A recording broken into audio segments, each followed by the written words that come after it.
उत्तर प्रदेश में लोकसभा चुनाव में बम्पर सीटें पाकर अखिलेश और राहुल दोनों ही गदगद हैं।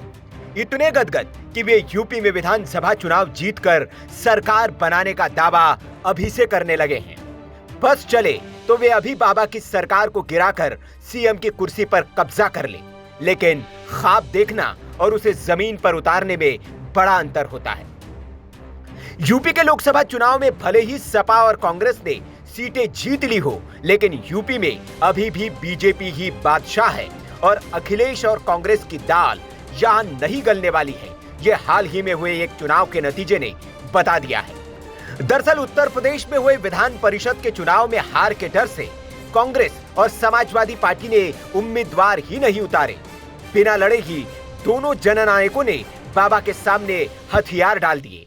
दरअसल यूपी में विधान परिषद की एक सीट खाली हुई थी। इस सीट पर पहले समाजवादी पार्टी का कब्जा था और समाजवादी पार्टी के सदस्य स्वामी प्रसाद मौर्य इस सीट से विधान परिषद के सदस्य थे। लेकिन इसी साल 20 फरवरी को उन्होंने इस सीट से इस्तीफा दे दिया, जिसकी वजह से यह सीट खाली हो गई थी।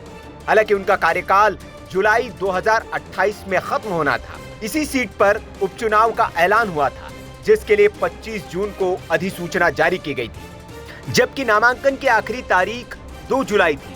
3 जुलाई को नामांकन पत्रों की जांच के बाद 5 जुलाई तक नाम वापस लेने की तारीख चुनाव आयोग की ओर से तय की गई थी और 12 जुलाई को इस सीट के लिए मतदान होना था।